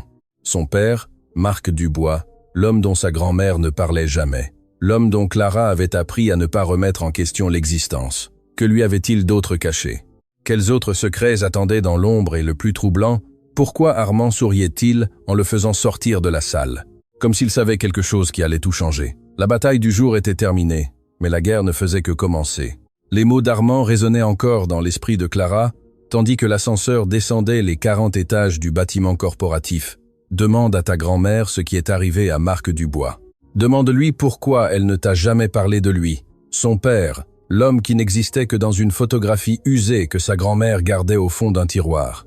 L'homme dont le nom Élise prononçait avec un mélange de douleur et de quelque chose d'autre que Clara n'avait jamais réussi à identifier. « Ça va ?» La voix de Julien interrompit ses pensées. « Non », Clara répondit avec honnêteté. « Armand a dit quelque chose avant de partir. Quelque chose à propos de mon père. » Isabelle et Julien échangèrent un regard qui ne passa pas inaperçu. « Vous savez quelque chose ?» Clara les confronta directement. « Vous savez ce qui est arrivé à Marc Dubois ?» Le silence dans l'ascenseur devint insupportable. Finalement, Isabelle parla. « Il y a des choses que même nous ne connaissons pas entièrement, Clara. Mais si Armand a mentionné ton père, cela signifie qu'il a des informations qu'il compte utiliser comme arme. J'ai besoin de parler à ma grand-mère maintenant. » Le trajet de retour à l'appartement fut le plus long de sa vie. Chaque feu de signalisation, chaque virage, chaque seconde s'étirait comme si le temps lui-même voulait la torturer. Quand elle arriva enfin, Clara courut pratiquement vers la porte. Élise était assise exactement là où elle l'avait laissée ce matin-là, comme si elle n'avait pas bougé depuis des heures. La boîte en bois était toujours ouverte devant elle, mais il y avait maintenant un autre objet sur la table, une enveloppe jaunie que Clara n'avait jamais vue. « Je savais que tu reviendrais avec plus de questions. » Élise parla sans lever les yeux. « Je les ai vus dans tes yeux quand tu es partie ce matin, mais j'espérais avoir plus de temps. Grand-mère, qu'est-il arrivé à mon père ?» La vieille femme ferma les yeux comme si la question était un coup physique. « Marc » murmura le nom comme une prière. « Mon cher Marc. »« Votre cher Marc ?» Clara s'assit devant elle. « Vous parlez à peine de lui. En 24 ans, vous ne m'avez montré qu'une seule photographie. J'ai toujours pensé que c'était parce que cela vous faisait mal de vous en souvenir. Cela me fait mal parce que sa mort a été ma faute. » Les mots tombèrent comme des pierres dans un lac calme, créant des ondulations qui menaçaient de tout noyer. « De quoi parlez-vous » Élise ouvrit finalement les yeux. Ils étaient remplis de larmes qui semblaient avoir attendu des décennies pour être versées. Marc Dubois n'était pas seulement le mari d'Aurore. C'était mon fils, Clara, mon unique fils biologique. Le monde s'arrêta. Clara sentit le sol disparaître sous ses pieds, que la réalité elle-même se fragmentait en 1000 morceaux impossibles à reconstruire. Ça ne peut pas être vrai. Sa voix sortit comme un murmure. Aurore était ma mère. Vous avez élevé Aurore. Si Marc était votre fils, cela signifierait que mes parents étaient des frères et sœurs adoptifs. Élise compléta. Aurore est entrée dans ma vie quand Marc avait 5 ans. Je les ai élevés ensemble comme frères et sœurs. Je n'aurais jamais imaginé qu'ils finiraient par tomber amoureux. Pourquoi ne me l'avez-vous jamais dit? Parce que la vérité est plus compliquée que quiconque pourrait l'imaginer. Élise prit l'enveloppe jaunie et la serra contre sa poitrine. Marc a toujours su qu'Aurore était adoptée. Il a toujours su qu'ils ne partageaient pas le même sang. Mais quand ils ont découvert qu'ils t'attendaient, Armand Chateaurenaud est apparu dans nos vies comme une malédiction. Armand savait pour mon père. Armand voulait Aurore pour lui. Quand elle l'a rejeté et a choisi Marc, sa fierté ne l'a pas supporté. Il a commencé à enquêter sur notre famille, cherchant n'importe quoi qu'il pourrait utiliser contre nous. Élise ouvrit l'enveloppe avec des mains tremblantes et sortit plusieurs documents froissés. Il a découvert que Marc avait eu des problèmes avec la loi quand il était jeune, de petits vols pour m'aider à payer les factures quand j'étais malade. Rien de grave, mais suffisant pour qu'Armand l'utilise comme menace. Quel genre de menace? Il a dit à Marc que s'il ne disparaissait pas de la vie d'Aurore, il le ferait enfermer pendant des années. Il avait des contacts dans le système judiciaire. Il pouvait fabriquer des preuves, manipuler des témoins. Marc était un homme humble, sans ressources pour se défendre. Les larmes coulaient maintenant librement sur les joues ridées d'Élise. Mon fils est venu me voir cette nuit-là, anéanti. Il m'a tout raconté. Il m'a dit qu'Armand lui avait donné un ultimatum, s'éloigner d'Aurore pour toujours, ou faire face à une condamnation qui détruirait tout avenir qu'il aurait pu avoir. Et qu'a-t-il décidé? Il a décidé de rester. Élise sourit à travers les larmes. Il m'a dit qu'il préférait passer le reste de sa vie dans une cellule plutôt que d'abandonner la femme qu'il aimait et le bébé qui était en route. Il a dit que le véritable amour ne cédait pas aux menaces de petits hommes avec de grosses fortunes. Clara sentit les larmes rouler sur son propre visage. Le père qu'elle n'avait jamais connu avait été un homme de principe, de courage, d'amour inébranlable. Que s'est-il passé ensuite? Aurore a accouché. Pendant 3 jours, ils ont été les parents les plus heureux du monde. Marc te tenait pendant des heures, te chantant des chansons qu'il inventait lui-même. Il disait que tu étais le plus beau miracle qu'il ait jamais vu. La voix d'Élise se brisa complètement. Et puis, Armand est apparu à l'hôpital. Il a exigé de t'emmener, a menacé Aurore. Il a provoqué la crise qui a coûté sa vie, mais ce ne fut pas sa seule cruauté cette nuit-là. Qu'a-t-il fait d'autre? Pendant que les médecins tentaient de sauver Aurore, Armand a confronté Marc dans le couloir de l'hôpital. Il lui a dit que tout était de sa faute, que s'il avait accepté l'accord, s'il avait disparu comme il le devait, Aurore serait vivante, que son sang était sur ses mains. Élise sortit une feuille pliée de l'enveloppe. C'est la note que Marc a laissée cette nuit-là. Je l'ai trouvée à côté de lui, déjà sans vie. Clara prit le papier avec des mains qui ne cessaient de trembler. L'écriture était tremblante, tachée de ce qui semblait être des larmes séchées de décennies auparavant. « Maman, pardonne-moi de ne pas être plus fort. Pardonne-moi d'avoir cru les paroles de cet homme.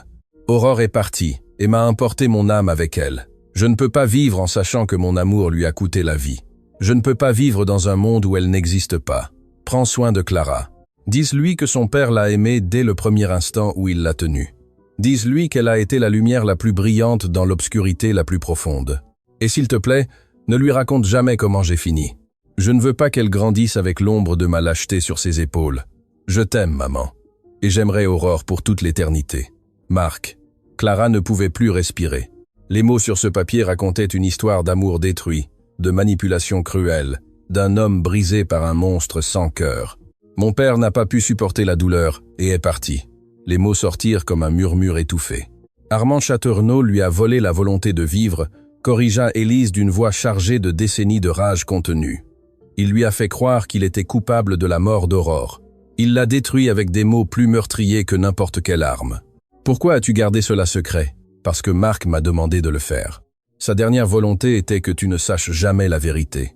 Il voulait te protéger, même dans la mort. Mais j'avais le droit de savoir. Clara sentit la rage se mêler à la douleur. J'avais le droit de connaître mon père, de comprendre pourquoi j'ai grandi sans lui. Je sais. Élise baissa la tête. Et chaque jour de ses 24 ans, cette culpabilité m'a rongé. Mais j'avais tellement peur, Clara. Peur que la vérité te détruise comme elle a détruit Marc. Peur qu'Armand trouve de nouvelles façons de te faire du mal, si tu en savais trop. Le silence qui suivit fut le plus douloureux que Clara ait jamais connu. Tout ce qu'elle croyait savoir de sa vie, de sa famille, de sa propre identité, s'était effondré en quelques heures. Mais au milieu de cette douleur, quelque chose d'autre commençait à émerger, quelque chose de plus fort que la tristesse, de plus puissant que le désespoir, la détermination. Armand Chateaurenaud a détruit mon père, parla Clara d'une voix qui gagnait en force à chaque mot. Il a causé la mort de ma mère. Il a ruiné la vie de mon arrière-grand-mère. Il vous a fait vivre dans la peur pendant des décennies, et il a encore l'audace de me menacer. Clara, à quoi penses-tu? Je pense qu'il est temps que quelqu'un l'arrête. Le téléphone de Clara sonna à ce moment-là. C'était un numéro inconnu avec un préfixe international. Elle hésita un instant avant de répondre. Clara Dubois? Demanda une voix féminine avec un accent étranger. Mon nom est Caroline Fournier. Isabelle Chateaurenaud m'a contacté il y a quelques heures. Elle m'a dit que le moment était enfin venu de dire la vérité. Le cœur de Clara s'accéléra. L'infirmière qui avait tout vu, le témoin qui était caché depuis 15 ans. Madame Fournier, j'ai besoin de vous parler. Je sais, ma chère. C'est pourquoi j'appelle. La voix de Caroline trembla légèrement. Il y a des choses sur cette nuit que personne d'autre ne sait. Des choses que j'ai gardées trop longtemps parce que j'avais peur. Quel genre de choses? Armand Chateaurenaud n'a pas seulement provoqué la crise de ta mère avec ses menaces, il a fait autre chose. Quelque chose que même Élise ne sait pas. Clara regarda sa grand-mère, qui écoutait la conversation avec une expression de confusion. Qu'a-t-il fait? Il a soudoyé l'un des médecins pour qu'il n'intervienne pas à temps. Il a payé pour qu'Aurore meure, Clara. Et j'ai les preuves. Le monde s'arrêta pour la 3e fois en cette journée interminable. Vous avez des preuves? Des enregistrements. Le médecin, avant de mourir il y a 3 ans, m'a tout avoué. Il était rongé par la culpabilité. Il m'a donné des cassettes où il admet ce qu'il a fait et qu'il a payé. Je les ai gardées toutes ces années en attendant le bon moment. Pourquoi maintenant? Parce que je suis malade, ma chère. Les médecins me donnent moins d'1 an. Et je ne veux pas quitter ce monde sans avoir rendu justice. La voix de Caroline se renforça. Ton arrière-grand-mère Florence m'a sauvé la vie quand Armand a commencé à me chercher. Elle m'a caché, m'a protégé, m'a donné une nouvelle identité. Je lui dois tout. Et la meilleure façon de la rembourser est d'aider son arrière-petite-fille à finir ce qu'elle a commencé. Où êtes-vous? Je prends un vol ce soir. J'arriverai demain matin. Isabelle viendra me chercher à l'aéroport. Madame Fournier, pourquoi risquer de revenir après tant d'années? Parce que certaines vérités sont plus importantes que la peur, Clara. Et parce que je veux regarder Armand Chaternaux dans les yeux quand il tombera enfin. L'appel se termina, laissant Clara tenir le téléphone, comme si c'était une bombe sur le point d'exploser. Qu'a-t-il dit? Élise demanda d'une voix tremblante. Qu'Armand n'a pas seulement provoqué la mort de ma mère, il l'a planifié. Il a payé pour que cela arrive. Le cri qui sortit d'Élise fut le son le plus déchirant que Clara ait jamais entendu. 24 ans de douleur, de doute, de culpabilité, avaient enfin une explication monstrueuse. Ma petite, Élise sanglota. Mon Aurore, il a causé sa mort. Clara serra sa grand-mère fort dans ses bras, sentant le corps fragile trembler à chaque sanglot. À ce moment, il n'y avait pas d'héritière, pas de fortune, pas de bataille corporative. Il n'y avait que 2 femmes brisées, unies par des décennies de pertes, comprenant enfin l'ampleur du mal qu'elles avaient affronté. Mais la douleur, aussi profonde soit-elle, ne pouvait arrêter ce qui était déjà en mouvement. Le téléphone de Clara vibra avec un message de Julien. Mauvaise nouvelle. Armand a convoqué une conférence de presse pour demain midi. Il va contre-attaquer publiquement. Il dit qu'il a des révélations qui détruiront ta crédibilité pour toujours. Nous devons nous préparer. Clara lut le message et sentit quelque chose changer en elle. La peur qu'elle avait ressentie quelques heures plus tôt s'était transformée en quelque chose de complètement différent. La résolution. Grand-mère, parla-t-elle d'une voix ferme. Demain, nous allons en finir avec ça. Demain, Armand Chaternaux va faire face à toutes les personnes qu'il a détruites et, pour la première fois de sa vie, il va perdre. Élise la regarda, les yeux encore humides. Mais il y avait quelque chose de nouveau en eux, de l'espoir. Ton père serait si fier de toi, murmura-t-elle. Je sais, grand-mère. Clara serra ses mains. Et demain, je vais honorer sa mémoire de la seule façon que je connaisse, en me battant pour la vérité jusqu'au bout. Dehors, la nuit tombait sur la ville comme un manteau sombre. Mais Clara ne craignait plus l'obscurité, car elle savait qu'après la nuit la plus longue venait toujours l'aube, et l'aube de demain apporterait la justice ou la destruction. Seul le temps le dirait. L'aube peignait le ciel de teintes dorées lorsque Clara termina de se préparer pour le jour le plus important de sa vie. Elle n'avait pas dormi. Chaque heure de la nuit avait été consacrée à revoir des documents, organiser des preuves et préparer les mots qui rendraient enfin justice à tous ceux qu'Armand Chaternaux avait détruits. Élise l'observait depuis le seuil de la chambre. Ses yeux étaient fatigués, mais remplis de quelque chose que Clara n'avait pas vu depuis des années. La paix. « Tu lui ressembles tellement », murmura la vieille femme. Aurore avait ce même regard quand elle décidait quelque chose, comme si le monde entier pouvait s'écrouler et qu'elle resterait debout. J'ai appris des femmes les plus fortes que je connaisse. Clara s'approcha pour l'embrasser. De toi, de ma mère, de Florence, toute cette force coule dans mes veines. As-tu peur? Je suis terrifiée, admit Clara. Mais la peur ne me contrôle plus. Maintenant, je la contrôle. Le téléphone vibra avec un message d'Isabelle. Caroline est arrivée. Nous sommes en route. La conférence de presse d'Armand commence dans 3 heures. Il est temps d'écrire la fin de cette histoire. Le palais des congrès de la ville était en pleine effervescence lorsque Clara arriva, accompagnée de sa grand-mère Élise, de Julien, d'Isabelle, de Maître Durand et d'une femme âgée qui marchait avec difficulté, mais avec une détermination inébranlable. Caroline Fournier. Des journalistes de tous les grands médias se pressaient dans l'auditorium principal, où Armand Chaternaux avait convoqué sa conférence. Les caméras étaient braquées sur le podium vide, attendant l'homme qui promettait des révélations explosives. « Quel est le plan ?» demanda Julien, tandis qu'ils observaient la foule depuis une salle privée. « Nous laissons Armand parler en premier, » répondit Clara. « Qu'il dise tous ses mensonges, qu'il tente de me détruire publiquement. Et puis, quand il croira avoir gagné, nous lui enlèverons tout. » « C'est risqué, » prévint Maître Durand. « Si ces accusations sont convaincantes, l'opinion publique pourrait se retourner contre vous, avant que nous ayons la chance de répondre. » La vérité est toujours plus puissante que les mensonges, parla Caroline pour la première fois. Sa voix était rauque mais ferme. J'ai attendu 15 ans pour ce moment. Quelques minutes de plus ne changeront rien. À midi pile, Armand Chateaurenaud monta sur le podium. Il portait un costume impeccable, et son expression était celle d'un homme complètement sûr de sa victoire. Les caméras captaient chacun de ses mouvements tandis qu'il s'éclaircissait la gorge. « Mesdames et messieurs de la presse, merci de me joindre aujourd'hui », commença-t-il d'une voix résonnante. Au cours des 48 dernières heures, ma famille et mon entreprise ont été attaquées par une campagne de diffamation orchestrée par des individus qui cherchent à s'approprier ce qui ne leur appartient pas. Il fit une pause dramatique, laissant les caméras capter son expression d'indignation feinte. Une jeune femme nommée Clara Dubois, employée de nettoyage dans un de mes hôtels, a présenté des documents prétendument légaux qui la lient à ma famille. Elle affirme être l'héritière d'une fortune qui, selon elle, lui a été volée. Les écrans derrière lui montrèrent des photographies de Clara dans son uniforme de travail. Mais j'ai des preuves irréfutables que cette femme est une imposture. Les documents qu'elle présente sont des contrefaçons élaborées. Le testament qu'elle dit posséder a été créé frauduleusement, et les personnes qui la soutiennent, y compris ma propre épouse et mon neveu, ont été manipulées par ces mensonges.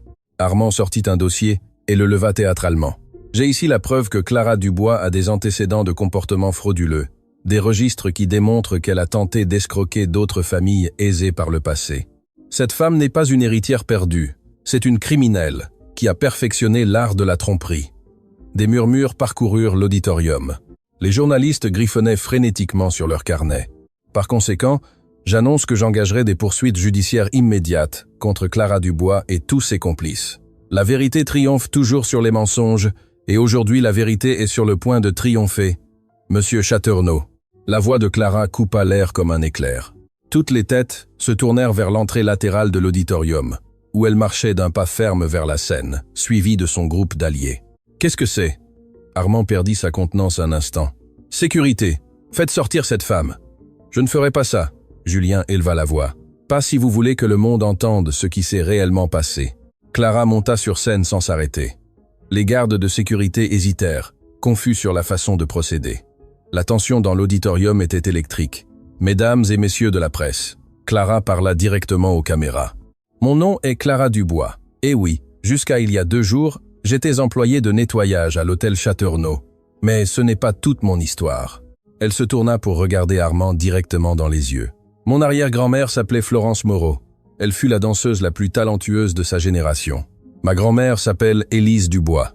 Elle a dédié sa vie à me protéger d'hommes comme vous. Ma mère s'appelait Aurore Dubois, et vous avez provoqué sa mort. L'auditorium éclata en exclamations. Armand pâlit visiblement.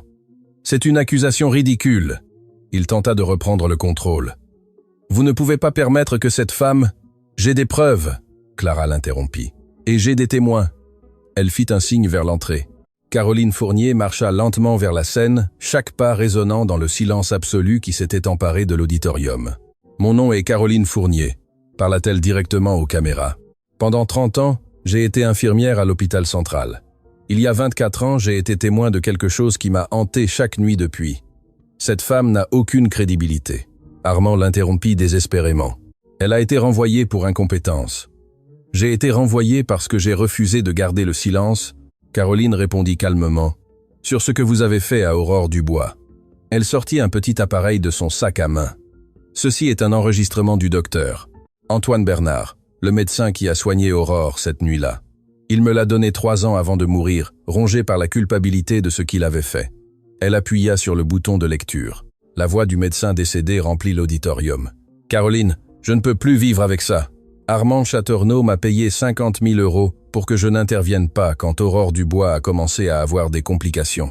Il m'a dit que si elle mourait, il s'assurerait que ma carrière prospérerait. Si elle survivait, il détruirait tout ce que j'avais construit. J'étais jeune, j'étais lâche, et j'ai pris la décision la plus horrible de ma vie. J'ai laissé mourir une femme innocente pour de l'argent. Que Dieu me pardonne, car je ne pourrai jamais me pardonner. » Le silence qui suivit fut dévastateur. Armand Chateaurenaud était paralysé. Son visage était un masque de terreur tandis qu'il voyait son monde s'effondrer en temps réel. « C'est une falsification, » balbutia-t-il. « Cet enregistrement a été manipulé. Nous avons aussi les relevés bancaires qui montrent le transfert, Maître Durand intervint en tendant des documents aux journalistes les plus proches. Déposé sur le compte du docteur Bernard, 3 jours après la mort d'Aurore Dubois. L'origine, un compte d'entreprise d'investissement Chateaurenaud. Et il y a plus, continua Clara. Après avoir causé la mort de ma mère, vous avez détruit psychologiquement mon père. Élise s'avança, tenant la lettre de Marc avec des mains tremblantes. Mon fils Marc Dubois était le mari d'Aurore. Sa voix se brisait, mais elle ne s'arrêtait pas. Armand Chateaurenaud l'a accusé d'être coupable de la mort de son épouse. Il l'a menacé. Il l'a torturé avec des mots, jusqu'à ce que Marc ne puisse plus le supporter. Les larmes coulaient sur les joues de la vieille femme, tandis qu'elle lisait des extraits de la lettre de son fils à voix haute. L'auditorium était complètement silencieux. Plusieurs journalistes pleuraient ouvertement. Cet homme, Élise désigna Armand, a détruit toute ma famille, a détruit la mère de ma petite fille, a détruit mon fils. Il m'a fait vivre dans la peur pendant 24 ans, et tout cela parce qu'il ne supportait pas qu'une femme le rejette. Clara prit le microphone une dernière fois. Armand Chateaurenaud n'est pas un homme d'affaires respectable. Il est responsable de tant de morts qu'il a utilisé son argent et son pouvoir pour échapper à la justice pendant des décennies. Mais aujourd'hui, devant toutes ces caméras, devant le monde entier, la vérité éclate enfin. Elle se tourna vers les caméras. Mon arrière-grand-mère Florence Moreau a dédié ces dernières années à rassembler des preuves pour ce moment. Elle savait qu'un jour la vérité émergerait, et elle m'a laissé son héritage non pas pour que je me venge, mais pour que je construise quelque chose de mieux sur les cendres de tant de destruction. Sa voix gagna en force à chaque mot.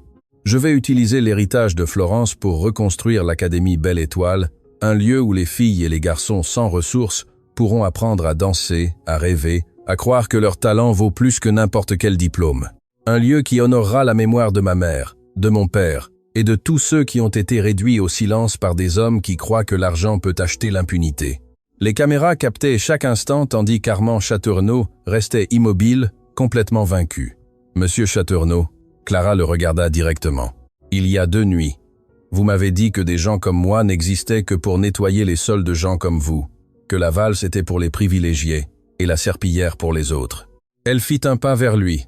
Mais vous vous êtes trompé, car cet employé de nettoyage vient de balayer tous vos mensonges devant le monde entier.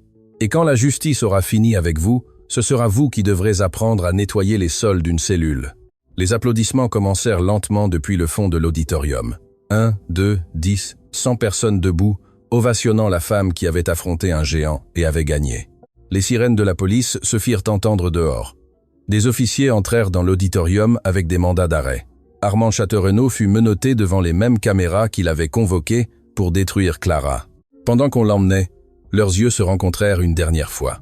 Il n'y avait plus d'arrogance dans ce regard, seulement une défaite absolue. « Ce n'est pas fini », murmura-t-il. « Oui », répondit Clara calmement. « C'est terminé il y a 24 ans quand ma mère a rendu son dernier souffle.